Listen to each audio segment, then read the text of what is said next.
Deu. Então, estamos aí. Vamos ver se está tudo certinho. Aqui foi. Por enquanto não temos. Já temos algumas pessoas aí. Então eu vou começar explicando um pouquinho o que é isso.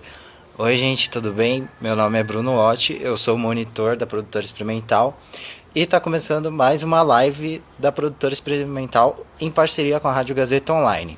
Toda terça e quinta, às 4 horas da tarde, a gente está aqui para conversar com convidados externos sobre os maiores desafios da comunicação durante a pandemia. E hoje a gente vai conversar com o Guilherme Buzo sobre os desafios da produção esportiva durante a quarentena. A gente sabe que está tudo paralisado, então a gente quer entender um pouquinho como que eles estão produzindo conteúdo em cima de algo que teoricamente está parado. E eu acabei me emocionando um pouco, mas eu não expliquei quem é o Guilherme Buzo. Ele é diretor de comunicação da Liga Nacional de Basquete. Então vamos ver. Ele é jornalista, tem pós-graduação em marketing e mestrado em gestão esportiva. Então vamos ver se ele está por aqui. Encontrei ele. Vamos ver se eu consigo colocar. E você que está assistindo a gente, não esquece de mandar a sua pergunta, sugestão, participar dessa live aqui pelos comentários, que a gente vai estar lendo os comentários ao longo da live. Então fica à vontade que estaremos respondendo. Deixa eu colocando o Guilherme aqui. Estou chamando. Tá tudo certo? E aí, Bruno, tudo bem? Tudo certo, Guilherme. E você aí, como que tá? Tudo tranquilo?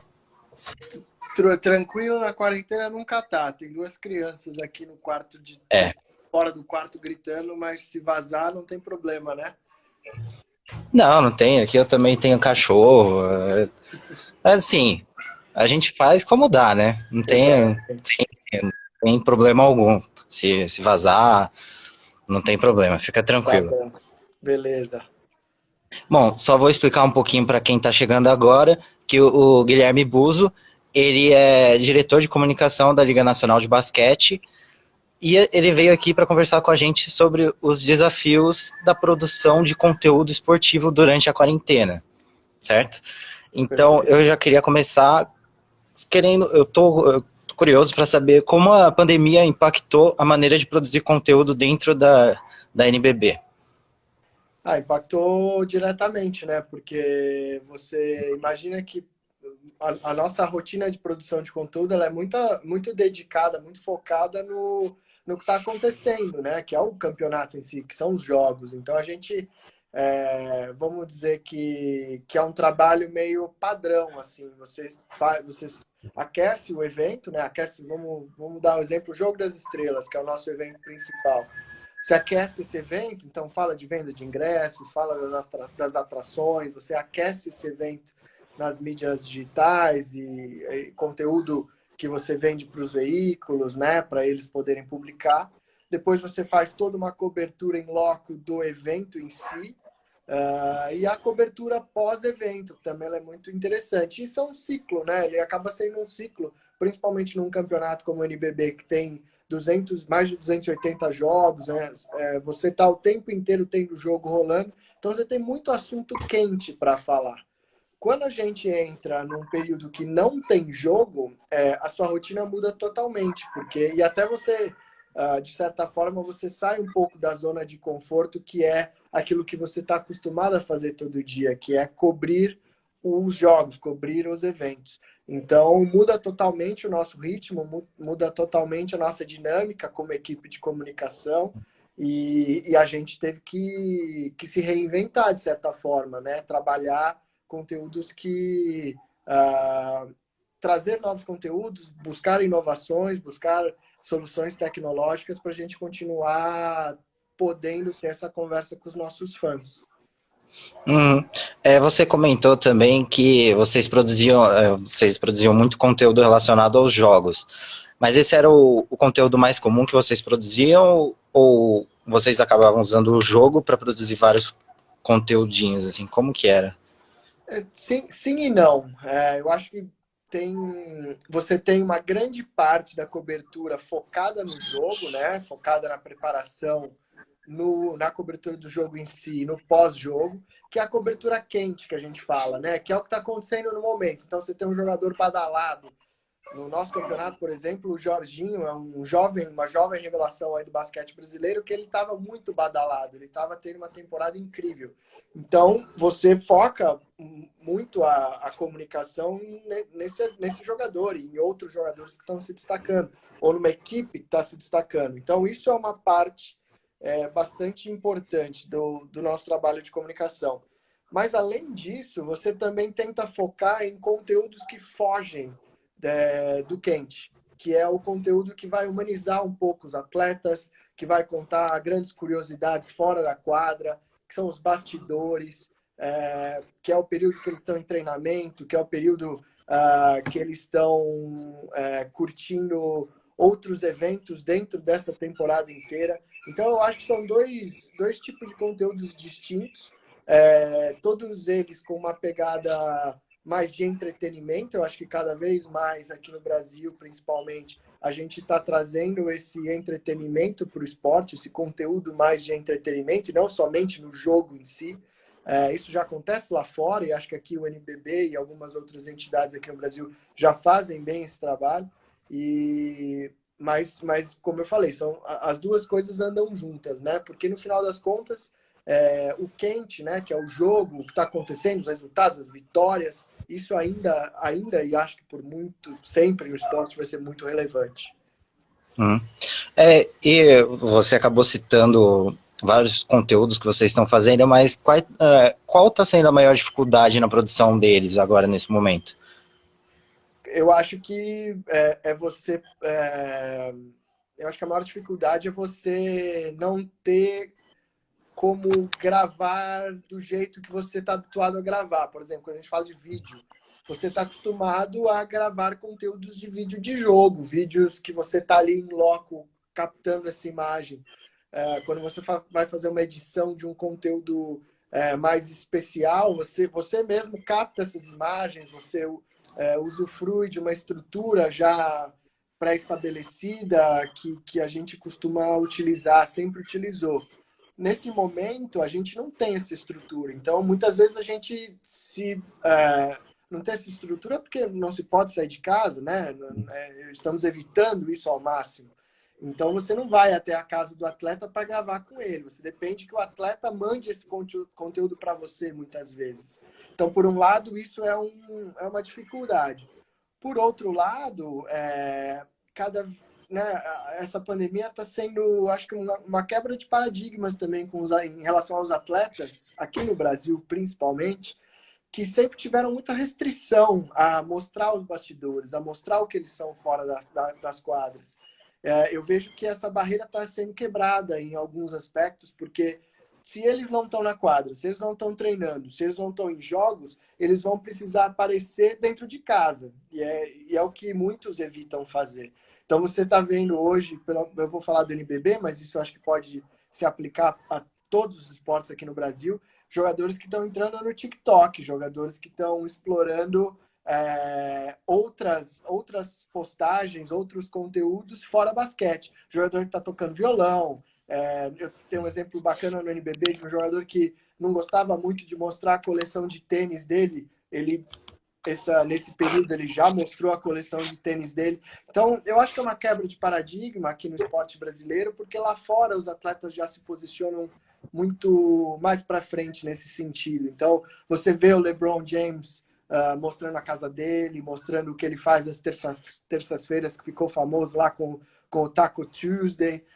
O Cristiano Ronaldo é o rei de mostrar os bastidores da vida dele, não à toa ele é a maior conta de todas as pessoas públicas do Instagram no mundo.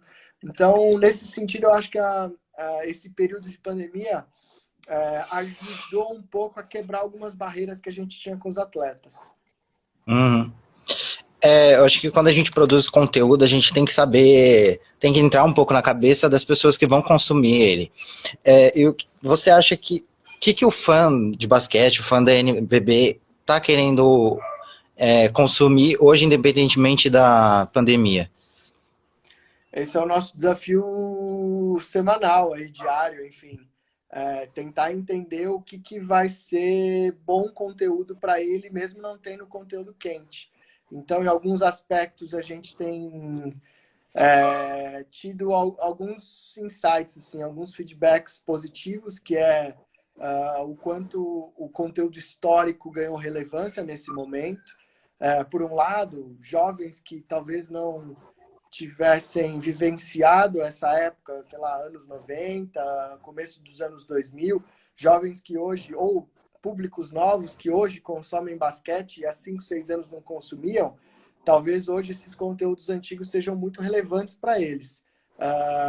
É gostoso, né? Também relembrar alguns momentos icônicos, né? Não à toa, algumas emissoras também estão trazendo jogos mais históricos que é interessante você ver como esses jogos históricos, mesmo você sabendo o resultado final, te impactam e você tem vontade de twittar, coisa que na época não tinha.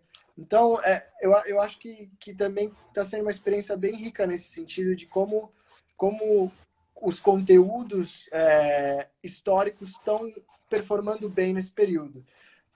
Além disso, eu acho que, como eu falei, né, os bastidores dos atletas, eu acho que a exposição desses caras dentro de casa, fazendo outras coisas, mostrando que mesmo super-heróis, mesmo grandes atletas, eles são pessoas que lavam louça, enfim, eles fazem tarefas do dia a dia.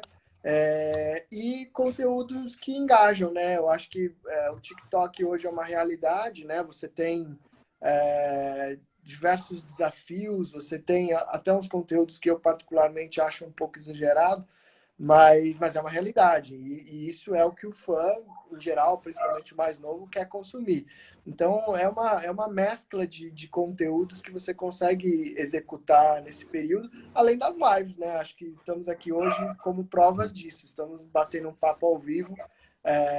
Com os atletas não é diferente, pelo contrário, é até mais relevante, porque você tem atletas ali que estão ali batendo um papo com você ao vivo. O fã manda pergunta e o cara responde na lata. Então, isso é muito legal, essa interação, né?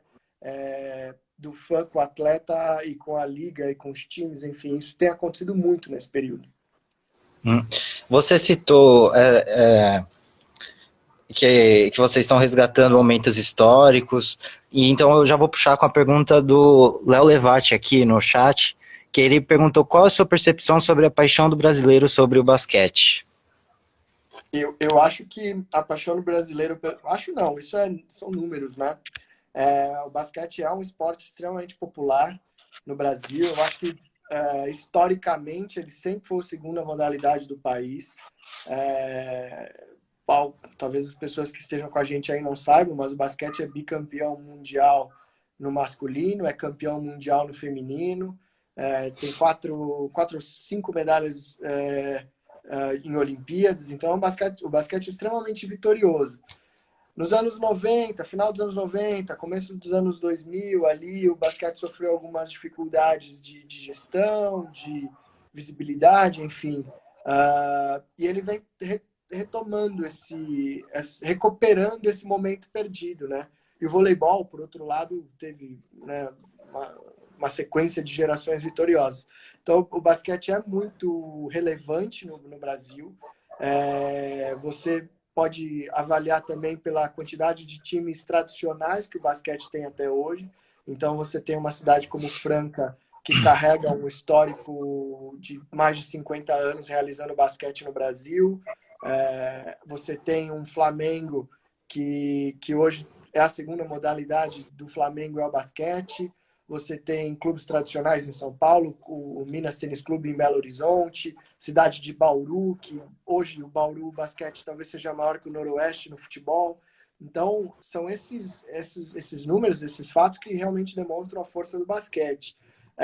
E eu acho que algo que vem acrescentando muito na força do basquete aqui no país, que é como a NBA vem trazendo toda essa força que ela tem no mundo, essa internacionalização da NBA, tanto com atletas brasileiros de outros países lá, quanto a postura agressiva de marketing que a NBA tem no mundo, fazem com que a NBA, com que o estilo de basquete, o estilo de se vestir, faça com que os brasileiros cada vez mais se interessem pela modalidade direta ou indiretamente, seja pelos jogadores, seja pelo jogo em si, ou seja pelo estilo, né? Pelo tênis Jordan que eles vão vestir no pé.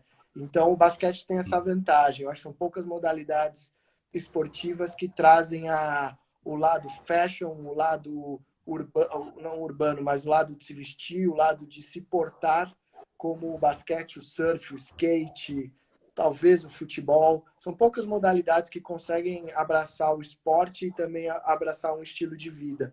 Então, são esses fatos que eu acho que fazem do basquete uma potência gigante no Brasil e no mundo. Vou fazer falar aqui que eu fiquei um pouquinho chateado que você não falou de Mogi, que eu sou aqui de Mogi das Cruzes. Tá explicado. Mas tudo bem, assim, sem problema algum. A Não, gente segue. Mogi é incrível. A atmosfera, você já foi no Hugo Ramos, né, o jogo de basquete ou não? Não. Então você não é de Mogi, rapaz. Assim, eu lembro, eu já fui uma vez, eu acho que foi Mogi contra Angola. Eu acho que eu era bem pequeno. Mas aí a gente perdeu. Tá. Eu acho que foi isso. Mas, sim, fiquei um pouquinho chateado. Sim, Mogi é tradicional, vai. Muito Também. tradicional. Mogi é Então, uma das. Eu falei Bauru e Franca, mas Mogi é uma dessas cidades que eu poderia ter citado, que tem o basquete como primeira modalidade, né? Eu não saberia dizer qual é o time de futebol de Mogi das Cruzes. E a primeira modalidade dessas cidades, com certeza, é o basquete.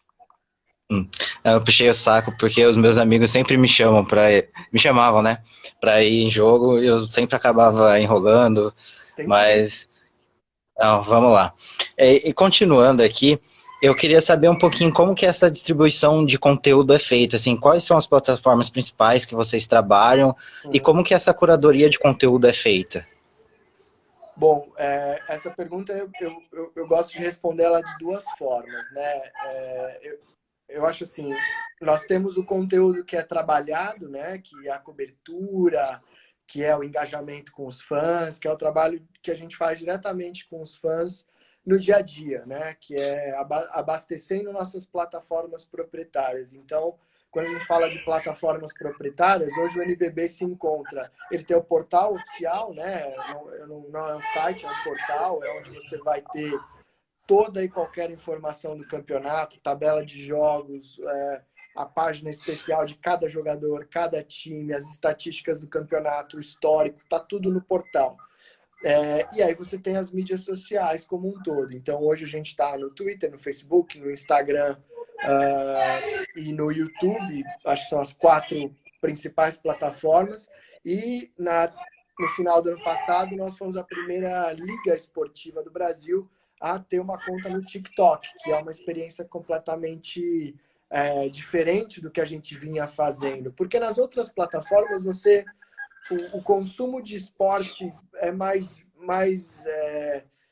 quente. Eles querem o resultado ainda é muito importante, a performance ainda é muito importante. O TikTok não, o TikTok é entretenimento puro. Então a gente ainda também está estudando qual é a melhor forma de trabalhar o TikTok. Isso é uma coisa, isso é o nosso conteúdo do dia a dia. Só que hoje a gente também adotou nessa temporada, que acabou não terminando, a gente criou um conceito multiplataforma de transmissão de jogos, que é também onde a gente tem uma parcela muito grande dos fãs acompanhando, né? Às vezes ele não acompanha ali o dia a dia de mídias sociais, mas ele acompanha os jogos ao vivo. E nessa última temporada, nós tivemos 7 plataformas distintas transmitindo os jogos ao vivo do NBB. Então, a gente tem desde a TV aberta com a TV Bandeirantes, que é super tradicional, até as mais tradicionais ainda no esporte, que é a ESPN e a Fox, na TV fechada. E nós temos 4 parceiros de mídia no streaming, na internet, que é o DAZN. DAZN hoje para quem não conhece muito bem, é como se fosse um Netflix do esporte. Então, é uma empresa estrangeira que chegou no Brasil em maio do ano passado. E a gente tem uma parceria com eles. Nós fizemos esse ano jogos no Facebook e no Twitter, que a gente já vem fazendo há algumas temporadas. E também fizemos uma nova experiência, que também foi muito legal, que foi usar a Twitch. A Twitch é uma ferramenta, uma plataforma toda focada em esportes, mas como nós temos o controle e a posse da transmissão de todos os jogos, a gente, quando foi consultado para poder fazer uma experiência no Twitch, a gente estava pronto para isso. E nós fizemos uma experiência no Twitch, foram 7 jogos, se eu não me engano, eram para ser 10, a gente só conseguiu entregar 7 antes do fim da temporada, e foi muito diferente também. Assim como o TikTok, é uma outra realidade. Não é o jogo convencional que vai passar lá, não é a maneira como o fã tradicional está acostumado a ver. Então, a Twitch foi uma nova experiência. Fomos também a primeira entidade esportiva do Brasil a fazer uma transmissão de jogo tradicional na Twitch, e a experiência foi riquíssima, foi muito legal. E eu queria entender um pouquinho agora se você nota que o consumidor, né, de conteúdo, o fã da NBB, tá tendo uma relação diferente com o conteúdo que vocês estão produzindo agora, durante a quarentena, já que tá todo mundo conectado o tempo todo, por causa do isolamento. Você diz se a gente percebe uma diferença do fã, se o fã está engajando mais, é isso? Isso. Eu acho que sim, Bruno, eu acho que sim. Assim, é diferente porque, de novo, não tem nada quente, não tem nada acontecendo nesse momento, então a conversa ela é diferente, né? Nas mídias sociais, a conversa, quando está rolando o jogo, é aquela tiração de sarro de um time que está bem, um time que está mal. A conversa é diferente, é uma conversa de momento. Eu acho que hoje, sim, a gente percebe uma mudança no comportamento dos fãs, mas também acho que tem a ver com o tipo de conteúdo que a gente está querendo entregar, que é diferente. Então, eu acho que uma coisa puxa a outra. Assim, por exemplo, né, as transmissões ao vivo no Facebook, que a gente sempre fez. Nós fizemos uma experiência ao vivo que não foi um jogo, foi um quiz show, um game show, que era de perguntas e respostas com os atletas. E a performance desse game show foi equivalente a um jogo de campeonato, o que para nós foi uma surpresa muito grande, porque você nunca imagina que um game show vai ter uma performance, uma relevância, ou vai alcançar números de um jogo, que é a nossa principal, nosso carro-chefe ali, vamos dizer assim. E nós tivemos uma performance extremamente satisfatória, super engajante, mas é o que eu falo, são conteúdos distintos que trouxeram momentos completamente diferentes de performance, de engajamento. Então, eu acho que tem a ver também com o tipo de conteúdo que você solta na sua plataforma.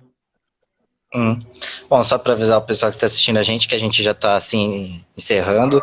Então, se você quiser mandar alguma pergunta, é esse o momento.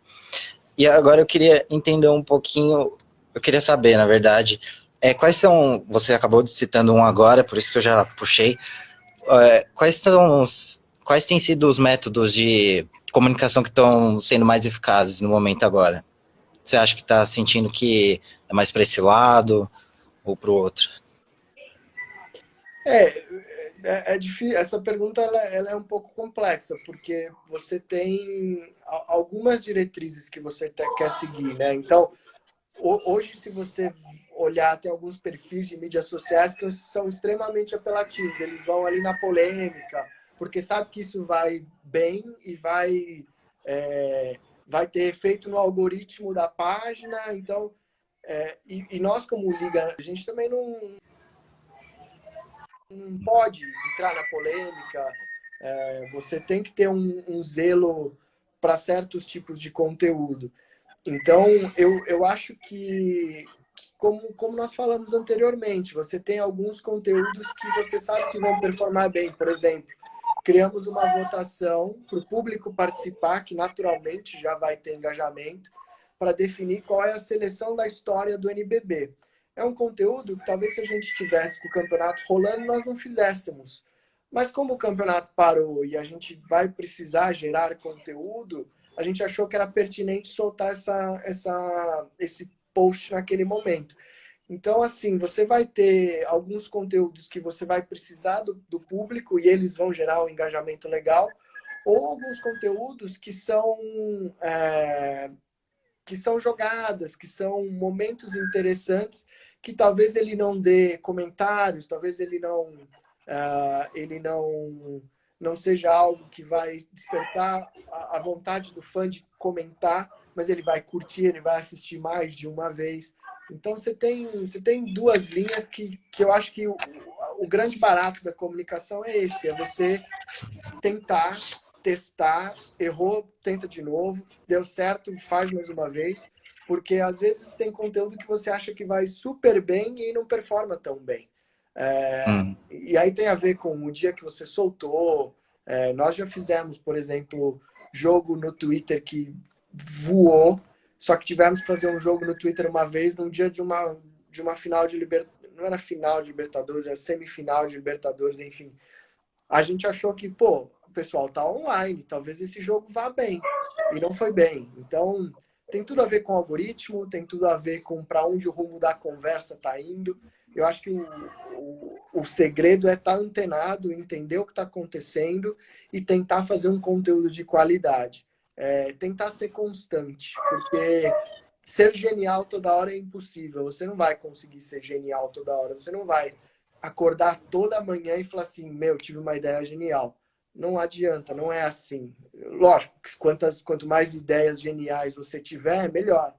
Mas o importante é ser constante como uma equipe de comunicação, é ter uma coerência no seu fluxo de post. Uhum. E eu acho que eu queria, assim, para a gente encerrar, queria que você desse uma dica para as pessoas que produzem conteúdo também relacionado ao esporte e estão enfrentando agora também a mesma dificuldade. Se você puder dar uma dica para a gente encerrar. Sim, eu acho que é isso, é tentar ser constante, não Uhum. postar algo hoje e deixar 2 meses para postar de novo. Você tem que ter uma constância.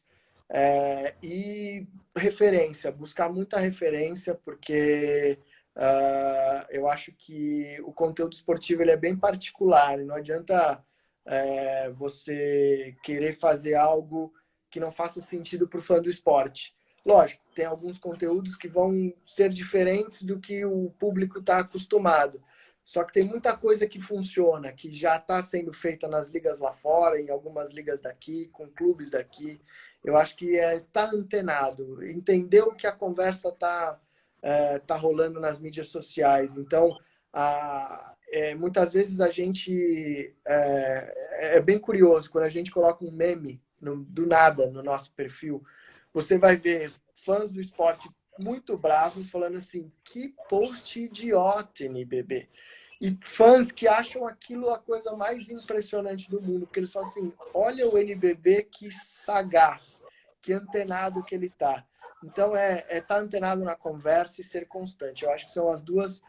Lógico, tentar fazer conteúdos de qualidade, não tentar ser apelativo. Eu acho que essas são premissas básicas, mas eu acho que ser constante e ficar antenado com o que o mundo está conversando é muito importante. Uhum. Guilherme, eu queria agradecer mais uma vez a sua É presença isso. aqui, por esse tempo que você disponibilizou para a gente. E antes da gente encerrar, eu queria informar que, por causa dos decretos aqui em São Paulo, a gente não vai estar tendo live amanhã e nem quinta-feira, mas sexta-feira a gente volta normal. E também a live da produtora volta agora na próxima terça. Então, só nesse pequeno momento que a gente vai dar uma parada, mas depois volta tudo ao normal. Maravilha. Então, Guilherme, eu queria agradecer de novo mais uma vez. Muito obrigado. E se Valeu. alguém quiser te encontrar, Onde que essa pessoa pode te encontrar? Pessoalmente não pode, porque tem que ficar em Ah, é isso, casa, é né? importante. É, não, mas... Não, o meu perfil tá aí, é, Guilherme Buzo 10, no Instagram. No Twitter hum, também eu costumo postar mais coisas, mais voltadas a trabalho, né? No LinkedIn também. Então, hum, é um prazer bater papo sobre comunicação e sobre tudo que acontece no esporte. Queria agradecer de novo, muito obrigado. Valeu, Bruno. E, obrigado. E você também lembra que daqui a pouco a live vai estar disponível já no YouTube da Rádio Gazeta Online. Então, se você quiser maratonar as outras lives, a gente fez bastante coisa legal ao longo desse período. Então, é isso, gente. Muito obrigado. Tchau, Guilherme. Muito obrigado. Valeu, tchau, tchau.